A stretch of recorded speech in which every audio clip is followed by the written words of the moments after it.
اسلام کے پڑھے لکھے 35 علماء کرام کے لسٹ تیار کیے گئے انہیں دھکیلنے کے لیے۔ ذریعہ کون بنتا ہے؟ ہم بنتے، ہم اور آپ بنتے۔ ہماری عزت آبرو جو اچھالی جاتی ہے ان کے پیچھے کون؟ دوسروں کا ہاتھ ہے؟ نہیں، ہمارے اپنوں کا ہاتھ۔ ایک ضابطہ قانون بتا رہا ہوں اسلام کی شریعت کی نظر میں، اگر آپ کے بیچ ایک تاریخ ہے، اٹھا کر دیکھ لیجئے، بڑے بڑے ہمارے اللہ والے، اللہ کے ولی جنہیں کہا گیا، اور بڑے بڑے طاقتور بادشاہ، وہ ہارے ہیں اپنوں کی غداری کی وجہ سے۔ تاریخ گواہ ہے، دیکھ لیجئے اٹھا کے۔ انگریز کے سامنے لڑنے کے لیے نواب سراج الدولہ کھڑے ہوئے، لیکن ان کے اپنے نے بہت قریبی، جن کو منتری بنایا تھا، جن کو اپنے پاس بٹھایا تھا، ان کا نام اور آپ شاید معلوم ہے، لیکن یہ معلوم نہیں کہ وہ غدار ہے۔ نواب سراج الدولہ پہلی لڑائی انگریز سے شروع کرنے والا اس دیش میں، یہی بنگال میں، اگر وہ غداری ان کے ساتھ ان کا منتری اگر غداری نہیں کرتا تو وہ میدان جنگ میں شکست نہیں کھاتے، وہ ہارتے نہیں، لیکن غداری کی جس کی وجہ سے وہ میدان ہار جاتے ہیں، شہید ہو جاتے۔ اس کا نام، اس غدار کا نام کیا ہے؟ کرسی کی وجہ سے اور کچھ پیسوں کی اور کچھ اقتدار کی ہوس کی وجہ سے انہوں نے انگریز سے ہاتھ ملا کر غداری کی اپنوں سے، جنہوں نے ان کو پوس پال کر بڑا کیا، پرورش کر کے۔ ایک سردار تھا، ادنا طبقے کا تھا، ادنا درجے پر تھا، اس کو اٹھا کر اپنے پاس بٹھایا، منتری کا درجہ دیا، بڑے عہدے پہ بٹھایا۔ ہم اور آپ اس کا نام میر جعفر کے نام سے جانتے۔ وہ کوئی غیر نہیں تھا، وہ نواب سراج الدولہ کا اپنا تھا، وہ منتری تھا، کیبنیٹ منتری تھا، وہ نواب سراج الدولہ کے پورے سامراج کا۔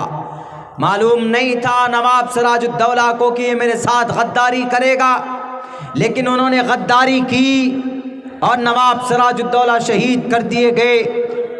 نواب سراج الدولہ شہید ہو جاتے، لیکن پھر کچھ دنوں کے بعد وہاں پر میر جعفر کو گدی دے دی جاتی ہے، وہی گدی جس پر سراج الدولہ بیٹھا کرتے تھے، لیکن کتے کی طرح موت ہوئی ان کے آگے چل کر، زیادہ دن زندہ نہیں رہے۔ وہ نواب سراج الدولہ شہید ہوئے تو اپنوں کی غداری کی وجہ سے۔ آج یہ قوم بھارت کے اندر ٹارگیٹڈ ہے تو کوئی اور نہیں، اس کو کوئی باہر کسی پڑوسی ملک کے لوگ برباد نہیں کر رہے ہیں، اس قوم کو ہم اور آپ قوم کو تباہ کیے ہوئے۔ اندرونی اعتبار سے اندرونی دشمنی جناب کورٹ تک پہنچا دیتے ہیں، تھانے تک پہنچا دیتے ہیں، میڈیا میں آ کر اسلام کی رسوائی کرتے ہیں۔ ہر فیلڈ میں لوگ بٹے ہوئے، ہر فیلڈ میں الو ایک نہ ایک بیٹھا ہوا ہے۔ کچھ پڑھا لوگ ایسے ہیں کہ بیٹھ جاتے اسلام کی ترجمانی کرنے کے لیے، کہاں میڈیا میں بیٹھ جائیں گے، اسلام کا نالج نہیں۔ اینڈ دے کمپلیٹلی، میں پوری کانفیڈنس سے یہ بات کہتا ہوں، وہ they don't know anything, they don't know completely Islamic education and the system and the method of the last Prophet Muhammad sallallahu alaihi wasallam, and they don't know, نہیں جانتے۔ In spite of that, and they decided to sit down and to explain about the Islam، جبکہ وہ خود نہیں جانتے ہیں کہ اسلام کیا ہے، لیکن ٹی وی کی چینل پہ بیٹھ کر چند روپوں کی وجہ سے اسلام کو رسوا اور بدنام کرتے۔ دوسری تاریخ اٹھائیے آپ ٹیپو سلطان کی۔ ٹیپو سلطان کا ایک بہت بڑا عہدیدار، ان کا نام بھی ہم لوگ جانتے ہیں، میر صادق، میر جعفر، میر صادق۔ کیا نہیں کیا تھا میر صادق کے لیے؟ چھوٹے سے عہدے سے منتری بنایا، ایک موقع پر ان کو سسپینڈ کیا تھا، لیکن پھر ان کو بحال کر لیا گیا۔ میر صادق کو وہ جگہ دے دی گئی، لیکن کیا معلوم کہ ان کے دل میں کیا کون سی دشمنی پنپ رہی تھی۔ وہ اللہ کے ولی کو ٹیپو سلطان نیک دیندار انسان، اب بہت شریف بادشاہ، رحم و کرم والا بادشاہ، سب کو ایک نظروں سے دیکھنے والا، ان کو نہیں معلوم تھا بیک وقت 3-4 طاقت سے مقابلہ کرتے کرتے اس دنیا سے چلا گیا، لیکن نہیں جاتا، شاید وہ ان کی موت کی گھڑی نہیں تھی، شاید وہ، لیکن غداری کی گئی اس کے ساتھ، اپنوں نے غداری کی۔ اپنوں میں کون؟ میر صادق۔ کون ہے؟ کلمہ پڑھنے والا ہے، سر پر ٹوپی ہے، نماز بھی پڑھتا ہے، سب کچھ کرتا ہے، ذکر بھی کرتا ہے، درس بھی دیتا ہے بیٹھ کر، اس کے باوجود بھی ایک پرانی دشمنی جب پتہ چلتا ہے ٹیپو سلطان کو کہ انگریز کی فوج آ رہی ہے، تو ٹیپو سلطان اپنی حویلی سے ان کو دیکھنے کے لیے باہر نکلتا ہے، دروازے سے باہر نکلتا۔ یہ نالائق میر صادق یہ اندر سے چھپ کر اس گیٹ کو بند کر دیتا ہے، اس گیٹ کو، اس دروازے کو بند کر دیتا ہے، قلعے کے دیوار، قلعے کے دروازے کو بند کر کے کسی طریقے سے خبر بھیج دیتا انگریز کو، اور کہتا ہے کہ ٹیپو سلطان تنے تنہا قلعے کے باہر ہیں، مقابلہ کرو، ان کا صفایا کر دو۔ یہ کمبخت میر صادق گیٹ بند کر کے، قلعے کی دیوار اور اس دروازے کو بند کر کے اوپر فصیل پر جا کر بیٹھ جاتا، وہاں پر جا کر ٹیپو سلطان کے شہید ہونے کے اس واقعے کو اور اس حرکت کو دیکھتا ہے، ان کی شہادت کو اپنی آنکھوں سے دیکھتا ہے۔ وہ ظالم کرسی اقتدار پر بیٹھنے کے لیے اپنی پرانی دشمنی کا بدلہ لینے کے لیے وہ ٹیپو سلطان مرد مجاہد شہید ہوتا ہوا دیکھتا ہے۔ ٹیپو سلطان کی شہادت آپ جائیں گے سرنگا پٹنم میسور، میں گیا ہوں وہاں پہ، وہاں دیکھیں گے کہ ان کے حویلی سے کافی دور، جہاں میں ٹھہرا ہوا ہوں مکھیا جی کے گھر پہ، اتنی دوری پہ ان کی لاش ملی تھی۔ حویلی یہاں پر ہے، ان کی حویلی یہاں پر ہے، ان کا گڑھ یہاں پر ہے، ان کا قلعہ یہاں پر ہے، اور اتنی دور میں ان کی باڈی ملتی ہے۔ اس جگہ کا فوٹو بھی میں نے اور ویڈیو بھی بنا کر میں لے کر آیا ہوں۔ میں نے دیکھا اس جگہ لکھا ہوا ہے کہ the Tipu سلطان's body was found here، یہاں پر ٹیپو سلطان کی باڈی پائی گئی تھی۔ اس سے صاف پتہ چلتا ہے کہ قلعے کے اندر ان کی موت نہیں ہوئی تھی، وہ شہید نہیں ہوئے تھے، بلکہ اپنے قلعے سے تقریباً آدھے یا 400-500 میٹر کی دوری پر ان کی موت ہوئی تھی، ان کی شہادت ہوئی تھی۔ کون تھا غداری کرنے والا؟ میر صادق کلمہ پڑھنے والا۔ کس کو کہیں ہم کہ تم برے ہو؟ کسی کو نہیں کہہ سکتے۔ اس دیش کے الگ الگ پارٹیوں کو ہم جناب بلیم کرتے ہیں کہ یو آر ریسپانسبل، آپ ذمہ دار ہیں، لیکن نہیں، پہلے ہم ذمہ دار ہیں۔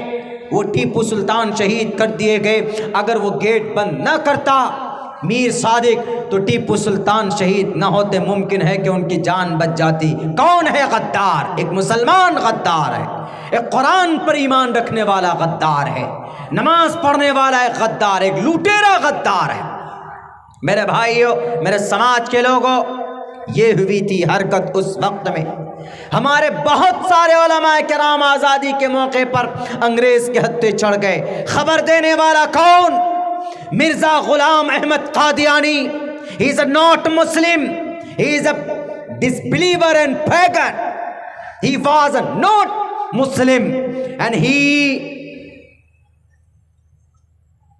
اس نے یہ فیصلہ کیا تھا I am the last prophet. انہوں نے کہا تھا نا مرزا غلام احمد قادیانی نے کہ میں آخری نبی ہوں. And the revolution وہی sent down to me from the sky. آسمان سے زمین پر مجھ پر اللہ کی وحی آتی ہے. وہ کہتا تھا کہ میں آخری نبی ہوں، لیکن پوری دنیا جانتی ہے کہ اس پوری دنیا میں، پوری سنسار میں اگر کوئی نبی ہے سلسلے نبوت کو ختم کرنے والے ہیں تو پروفٹ محمد رسول اللہ صلی اللہ علیہ وسلم. صاف لفظوں میں قرآن کہتا ہے کہ یہ قرآن مکمل ہے نبی آپ پر. اے نبی آپ، you are you are the last prophet. Ana khatimun nabiyyin la nabiyya ba'di. I am only, and there is no one. کوئی بھی آدمی نبی بن کر نہیں آئے گا، میں تنہا، میں آخری نبی ہوں، سلسلے نبوت کو ختم کرنے والا ہوں. ما کان محمد ابا احد من رجالکم ولکن رسول اللہ وخاتم النبیین. قرآن کو جھٹلایا اس نے. ایک طرف قرآن کا عقیدہ کچھ اور، غلام احمد قادیانی کا عقیدہ کچھ اور، کلمہ پڑھ کر آیا تھا، اپنا بن کر آیا تھا. کمزور کس کو کیا تھا؟ بھارت کے مسلمانوں کو کمزور کیا تھا انگریز کے سامنے میں، تاکہ مسلمان has been divided into two parts. اس کے بھی سم پرسن اینڈ فالوڈ، وہ ان کو فالو کرتے تھے کچھ لوگ، دو حصوں میں بٹ گئے. تو اس قوم کو، اس ملت کو اپنوں سے زیادہ نقصان پہنچا ہے، ہمیشہ سے دیکھ لیجیے. وہ تو آج ہمارے مدرسوں پر سروے کرا رہے ہیں، آج ہمارے تعلیمات کے اوپر انگلی اٹھا رہے ہیں، ورنہ تعلیم جتنا ہمارے مذہب میں ضروری ہے اتنا ہمارے غیر مسلم بھائیوں کی کتابوں میں ضروری. کیسے؟ ہم تعلیم اس لیے حاصل کرتے ہیں چونکہ نبی کریم علیہ السلام کا فرمان ہے طلب العلم فریضۃ علی کل مسلم. اتنا علم حاصل کر لو کہ جس سے تم کو پتہ چل سکے کہ ہمیں وضو کیسے کرنا ہے، ہمیں نماز کیسے پڑھنی ہے، ہمیں سونا ہے، بیوی کے ساتھ ہم بستری کے بعد ہم غسل کیسے کر سکتے ہیں، ہمارے پاس بہت ساری دولت جمع ہو جائے تو ہم زکوٰۃ کیسے نکالیں گے، ہم بیمار ہیں، پریشانی میں ہیں تو ہم روزہ کیسے رکھیں گے. یہ طلب العلم فریضۃ. You have to just educate about your Sharia. You have to know, but you will have to know. تمہیں ماننا جاننا پڑے گا، جاننا نہیں. You have must to know. You must to know and you must to educate about your Islam and your Islamic Sharia. آپ کے لیے ضروری ہے جاننا. طلب العلم فریضۃ علی کل مسلم.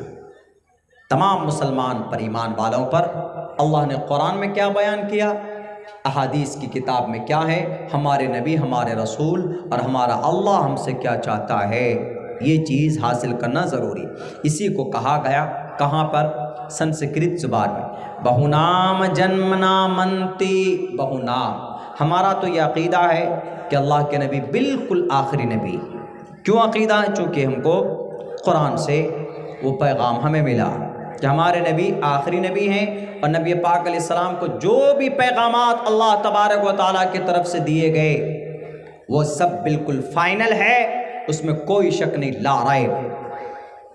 بہونام جنم نامنتے گیانوان مام پرپدیتے واسودیوہ. کئی جنموں کے بعد نبی آئے، کئی ساری جنموں کے بعد. کتنے نبی آئے؟ سینکڑوں نبی آئے، ہزاروں نبی اور رسول آئے. کہاں پر؟ اس زمین پر. حضرت آدم سے لے کر آدم آئے، شیز آئے، نوح آئے، لوط آئے، ابراہیم آئے، اسماعیل آئے، سلیمان آئے، داؤد آئے، موسیٰ آئے، ہارون آئے، یونس آئے، یوسف آئے. اللہ کے نبی سے پہلے عیسیٰ علیہ السلام آئے. عیسیٰ علیہ السلام کے بعد تقریباً 500 سال بعد آخری نبی پروفٹ محمد صلی اللہ علیہ وسلم